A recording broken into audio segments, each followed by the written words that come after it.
Добър ден, това сме ние.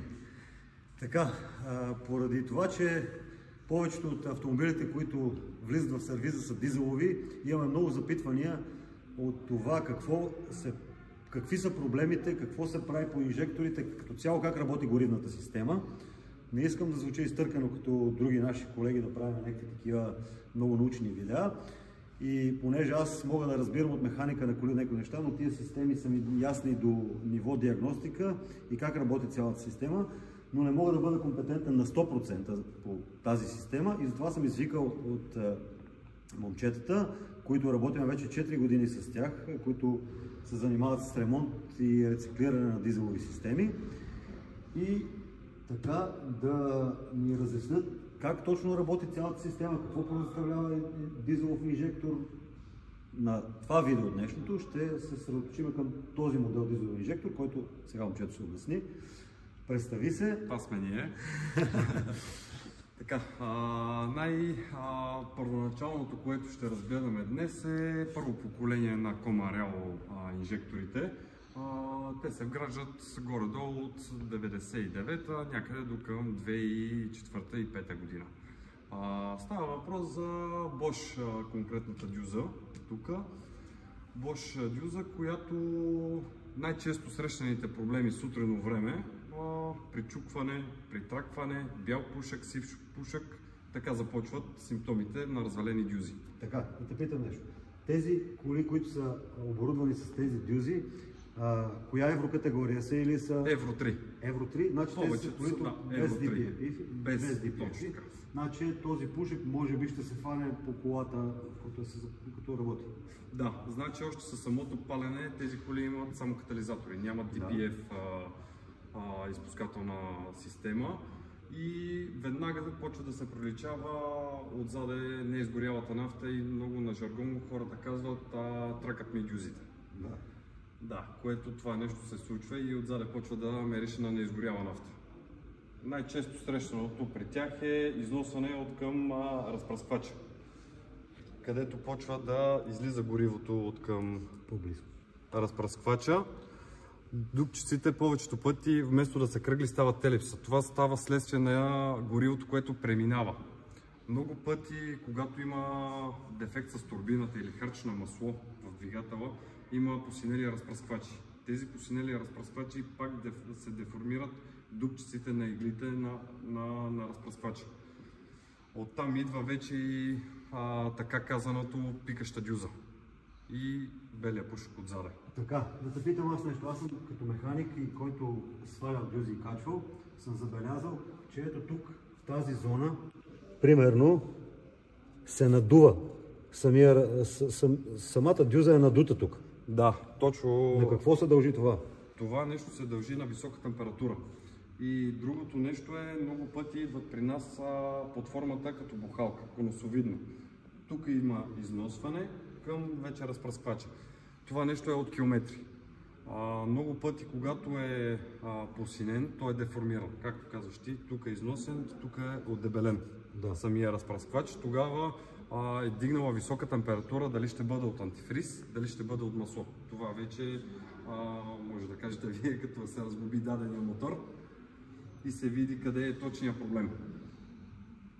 Добре, има друг въпрос. При спускаща дихтунка на самия инжектор към главата, тук има дихтунк, който оплътнява инжектора към главата, който не е даден на чертежа. Какво се случва тогава? Защото има някои автомобили, които не може да се хване звука. Примерно на тройката едито е отведен в канал отстрани и изпуска към изпускателния колектор. Да. Отгоре в дупчица и много от хората си мислят, че изпуска генерацията, а то де факто изпуска дюзата. Какви са причините, когато почна да изпуска от дифтунгата дюзата? Най-често причината, която е за изпускане на дифтунга е нечестата смяна. По принцип това нещо трябва да се сменява на 50 000. Доста от хората, защото е свързано с финанси, да се извадат, например, 6 инжектора, да се подменят дифтунгите, да се обработят леглата и да се върнат дюзите, това струва хикс сума. Те по това го пренабрегват и карат докато може. Тя дифтунгата се издухва и в следващия момент посинява разпръсквача, остава отворен и излива се в цилиндъра. Или някой път оживява буталото или не оживява. Повечето пъти има спукана капачка, ето това е. това е капачката, която държи разпръсквача към корпуса на дюзата. От тук може да направим следното. Да обясним как самата дюза работи като агрегат и да обясним дадените компоненти по чертежа. Те са написани някои. Да, аз според мен, нали, като по-така завършил някакъв техникум, като гледам този разрез, според мен това е високото налягане на дюзата. Да. Така, това е високото налягане, тук вече е излишното, нали така? Точно така. Тук постъпва от рейла, от тръбичката на рейла високото налягане, стига до разпръсквача. Тук повечето пъти в разпръсквача играе на два конуса. При по-новите дюзи, вече при приезото, но там в друг епизод ще кажем, са на 1 градус. И вече когато реагира компютъра на електромагнита, това е горе електромагнита, има котва, тази котва има междинна хлабина. Това е времето за реакция на самата дюза, колко време ще бъде отворена и какво гориво ще пусне през разпръсквача. Матко, къде знаеш толкова работи? Учили сме се с времето, ходили сме по обучения и... Трябва да има и малко хумор, нали? Защото ми е интересно, тия работи са интересни, предполагам са интересни за всички. И стигнахме до времето на дюзата. Да, до времето за реакция на дюзата, колко тя се измерва в хилядни. Тези хилядни, самата дюза се регулира спрямо трета степен и шайби. Друго, което е... какво кажа? Така. Дюзата като цяло, тя е от корпус, от тук до тук е корпуса, магнитна група, която е отгоре, клапанната група е това нещо с това бутало, а разпръсквача е ето от тук надолу. Много пъти хората казват, какво ще ми правиш ти на дюзата? Това доста често и на мене са напитали. Аз им казвам, закарал съм видеозите на тест и те казват, че са за еди си какво си, аз на момчета и вярвам и не ги разпитвам. Даже казват ми, Ванка, тази дюза може да я съживиме за еди какво си време с тези части, може да я рециклираме чисто нова, тази ще кара, но не е, нали, окей. И така, затова те могат да ви кажат какво ще правят на една дюза, примерно, която пикае. Да кажем дюза, която пикае, най-често сменяваме разпръсквач. Най-често на дюзите. Клапаните в дадени дюзи, някои са здрави, някои не са здрави. Един разпръсквач, например, да смени, всеки втори може да го смени. Отвива гайката, завива гайката, сменява го. Да, обаче тук идва другото вече, че трябва да бъде настроена тази дюза. Колко време да бъде реакцията отгоре и какво количество да пръсне спрямо пружината, шайбата, тези, които са регулажните шайби. Това нещо единствено без машина не може да се направи. Може някой на късмет да го сложи и да заработи, случвало се, но повечето пъти не се получават нещата, трябва да си машина. Значи горе-долу ще добихме представа как работи тази система и така, стигнахме до износването, какво беше? Да, стигнахме до износването на разпръсквачите и сега да кажем, имаме тук две добавки, които са. Едното е за подобряване на цетановото число, като добавките те се делят на няколко вида. Повечето добавки трябва да са още в самата цистерна, която се слага, за да може да се кондензира водата вътре, да се събира. Това, когато се сложи вътре в, да кажем, голямата цистерна, тя се разбърква и биодизела, който е вътре, да кажем биодизела на минусови температури, той е като желе. Това съсипва агрегата. Дюзата, помпата ги съсипва. Има много голямо трие на този биодизел. Тези добавки могат да подобрят, могат да намалят по-точно триенето на елементите, като разпръсквач, клапан и триещите се части в ГНП-то. Добавките, някои са за DPF, някои са без DPF. И това е хубаво да се следи за колата. Защото когато сложите добавка с DPF на кола, която е без DPF, няма да има проблем. Обаче ако се сложи обратното, тогава има проблем. И то проблема идва в DPF. Няма хубаво изгаряне и DPF се запушва. Принципно говорим превентивно, защото примерно тези добавки не са майстори, не ремонтират системата, нали така? Да. И примерно всеки вика, вече ми е тръгнала дюзата, нали, да сипваме добавки и да се оправи. Така, примерно стигаме до добавките, които трябва да сложим. И ти казваш, че самата добавка разгражда нагара и го разгражда. Разгражда го точно така. В дюзата, когато има, да кажем, някакви налепи от стара нафта, от старо гориво, дюзата е висяла, да кажем, 6 година, месец е висяла, тя се образува нафта с кислорода и става като безир. Една лепка много гадна. Така, обаче това само в дюзата. Но предполагам го има и в системата назад. Резервоар, рейл, помпа, това са останали, нали, такива нагари навсякъде, ги има. Да. Тези добавки по принцип най-хубава работа вършат, когато е почистена самата горивна система. Това значи свален резервоар, измит резервоар, продухани нафтопроводи, измито ГНП, почистено отвътре, не отвън, и рела да се измие, когато се ремонтират и дюзи или сложат нови дюзи. Тогава добавката е най-ефективна.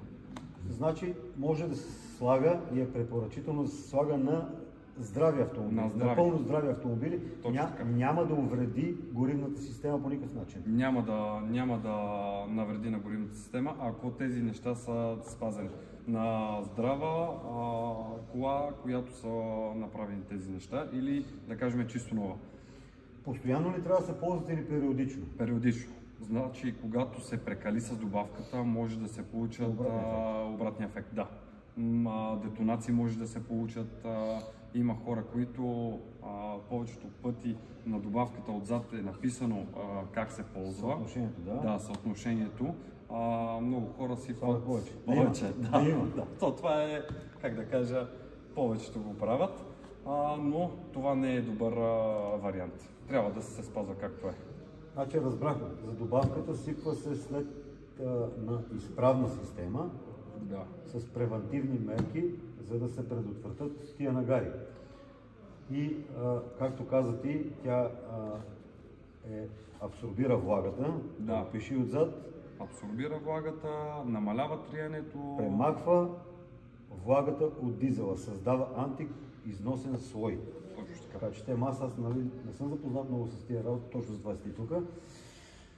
За добавките на Хадо ще ги тестваме. Да. Ние ще направим експеримент с инжектор. Казвам на всичките, ще свалиме инжектор, ще го дадем на тях да го тестват на машината. После ще третираме колата с добавката на Хадо. Напълно здрав автомобил, говорим без... напълно здрав автомобил, без да е износено нищо, или без да знаем, че е износено нищо. Ще му тестваме дюзата, ще я дадем при тях, ще изготвят документ и после ще я третираме горивната система с Хадо и ще видим дали са се подобрили параметрите на дюзата, нали? И така. Това разбрахме. Това искам сега да ви кажа за Цетан Полюса, защото това Цетан, аз съм от другата секта, бензиновата. Значи сега за Цетан на Полюса е хубаво да се ползва, защото сутринно време няма изчукване, няма изкрякване. Това нещо за може зимата... да се ползва перманентно. Може да се ползва, да, перманентно. За зимата е доста добър вариант, за да се намалят тези причукваници, прекрякваници и тем подобните неща. Добре, значи Цетан Плюс използваме нон-стоп. Разфасовката е голяма. 50 мл продукт отговаря за 100 литра гориво. Де-факто 500 мл имаме тук. 1 тон нафтичка мога да си бъркаме с това. Преспокойно може да си караме. Да, с 1 тон нафтичка не е скъпо, не знам, ние му скъсахме цената. Около 40 на лева е. На 1 тон нафта, като го разделиш не идва нищо повече. Не идва, да. Въпреки че се предполага, че бензиностанциите трябва да го поставят това нещо в... Значи има някои тези, които са по-скъпите горива. Го имат, Да, повечето ги имат, но сега вече в какво количество никой не може да каже. Това е според мен тайна, която си е на дадения коктейл мешан. Сега стигаме до другия въпрос. Дюзите втора употреба, сменяване и рециклиране само на една дюза, корекции на дюзи по диагностика и тем подобни. Да обясниш първо за дюзите втора употреба, как се случват нещата и как трябва да се процедира. Така, дюзи втора употреба, най-често задавания въпрос при нас е да си купа ли втора употреба, да си ги ремонтирам ли, да си ги рециклирам ли, вече това е най-често задавания въпрос. Относно втората употреба, много пъти идват от морги при нас, които са висяли повече от един месец. Когато висят повече от един месец, те вътре залепват тези дюзи. Даже ние много пъти на машината даже не може да ги подкараме, защото трябва да се разглобят напълно на съставни части, да бъдат изчистени в ултразвукова вана, след това да се сглобят и оттам нататък вече да се тестват и да се каже дали тази дюза става или не става, спрямо параметрите, които ще даде. Така, сега искам да зачерпнем една друга тема, защото много пъти казват хората, извадили сме дюзите, провали сме ги идват. Може да дойдеш да снимаш малко тук, да видиш. Ето тук се развива самия електромагнит и се вади нагоре и слагат обратния чук, завиват тук и вадат дюзите. Да. Така. Обаче след това, като гледам, тук има много пружинки и хуйни, нали? И вадиме я, слагаме електромагнит и всичко ще бъде окей или? Това също доста често задавам въпрос при нас е. Дюзата е вадена с обратен чук. До сега не съм имал проблем с колата, но дифтунгите ми бяха изпуснали тук и се наложи да викаме с обратен чук. Много пъти аз съм казал на хората, и това е факт, че когато дюзата е разглобена, времето за реакция ние не можем да го знаем. Аз дори да кача на машината, трябва да сглоба, да направя по параметри и тогава да тествам. Не мога да кажа как е била тази дюза преди да я разглобят. Много пъти има хора, които са, да кажем, вандалската, заварват ги, бият ги, правят ги с оксижен, ги нагряват и им казваме, че тези дюзи не стават. Защото корпуса се отметва, деформира се точно така и тогава отиваме на друга дюза. Няма как да спасим тази. Много пъти идват при нас разглобени. Хората не казват, че са ги... Аз съм ти карал няколко такива, нали? Но съм разчитал на вашата преценка и това какво се е случило с инжектора. Да, дали може да стане инжектор като инжектор, да заработи адекватно и човека да няма проблеми с това нещо. Но има и хора, които те ги сглобяват ги и те казват, колата няма никакъв проблем. А в същото време те не са сглобили тук като хората. И после звънят и казват, ама ние дюзата при нас работеше перфектно, просто ги сваляме за проверка. И тогава се почва едно надлъгване, те ни лъжат, ние казваме какво трябва да се направи и оттам идва многото пъти при други клиенти, при други... не трябваше май да го казвам. Това да ме то преди си работеше. Да. Това преди си работеше, обаче преди си работеше преди някой да го пипне. Така че това ще го редактираме, няма проблем, може да не спираш. Така че това става ясно, защо след всяко едно отваряне, разхлабване на електромагнита отгоре и махане, трябва да се закара дюзата на стенд, да се регулира както трябва. Точно така. Предполагам, аз така трябва да... Така трябва не, че няма да работи и няма да е като хората, но не се знае как. Не се знае как. Тази междинна хлабина не се знае колко ще бъде голямо, то се измерва в хилядни и колко гориво ще впръсне. Когато тази хлабина е голяма и излезеш на магистрала, подкараш я колата 150-180, дюзата остава по-дълго и тогава имаме риск за стопане на бутала. В този вариант. Това е много важна информация. Много пъти Хората казват, ние на корекции ги гледаме дюзите, че са окей, обаче в всички програми пише от плюс 1 до минус, от плюс 5 до минус 5. Но това е много голям диапазон като корекция. А корекцията тя е съвкупност от дюзата, от цилиндъра като даден агрегат. Ние когато ги тестваме на машината, ги тестваме чисто като горива и тестваме една спрямо друга.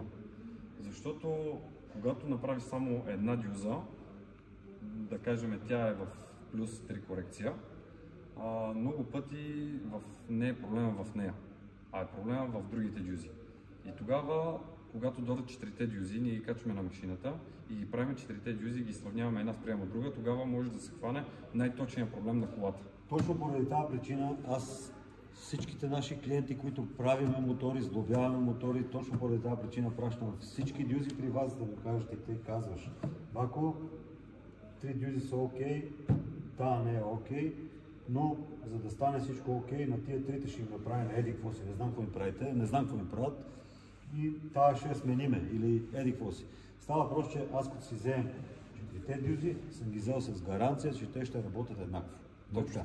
Точно така, защото всяка една машина има някакъв толеранс, долна горна граница, но всичките дюзи, които трябва да работят и мотора, за да работи адекватно, трябва да са настроени една спрямо друга. Това е при това поколение, първо поколение Комарел. Вече при другите поколения има кодове, но за там друг епизод ще говорим, да. Така че стигнахме до финала, почти горе-долу изчерпателен отговор. Това всеки ден преди легане, 50 грама преди легане, ако няма такова салата рикика, нещо виски. Това и на здрава кола може да го ползвате периодично на 2-3 резервоара. Точно така, да се ползва, но да не се прекалява. Но да не се прекалява. Това като с пиенето, батко. Може да го ползваш умерено. Другото исках да кажа само за тези добавки. Има много пъти хората пробват, колата е почва да има симптоми износени разпръсквачи, те решават да сипат добавка и тя става още по-зле. Защото добавката дига мърсотията, където е в резервара. Повечето пъти колите са около 20 годишни, дори и по-малко. Нафтата, да кажем, в България не е една от най-качествените и от нея се получават дадени като сополи и тем подобните неща. Добавката ги разтваря тези неща, почва да ги кара към филтъра, от филтъра в ГНП-то. Повечето филтрите са между 6 и 10 микрона. Обаче по-малките частици, те минават покрай филтъра, те се пропускат, минават през ГНП-то и последна точка са дюзите и затова най-често, когато сложат добавка, става колата още по-зле. Защото реално убиват дюзите по този начин от мръсния резервоар, който е на колата. Супер, значи разбрахме се така. Сега сме направили това видео за този вид горивни системи. Конкретно инжекторите. Ще направим един тест, който го обсъдихме сега. Ще вземем здрава кола, ще тестваме инжектора, ще го третираме после с добавка и после ще го тестваме пак. Ще направим отделно видео за това. А вие искам да кажете за какво видео искате да направим от тяхна страна за инжекторите. Там уния стружки, това, стружки, N-мотори, BMW-та, Audi-та. BMW сте, между другото, да не кажете, че съм сектант, нали? Между другото, кои коли са най-проблемни от към дюзи, така да кажем, защото те са системи, нали, и се вграждат в коли, обаче кои коли са най-проблемни от към дюзи? Коли, които са най-проблемни, това са тези коли, които не са експлоатирани като хората. Тези, които са занамарени. Иначе, да кажем, тези, които са CP4 горивни системи, да кажем около 200 000, те се дават консуматив ГНП-тата. Повечето хора не ги сменяват това нещо и после защо пуска стружки. Ако това нещо се сменява на хикс километри, около 200 000 говориме, няма да имат проблем с стружките. Това ще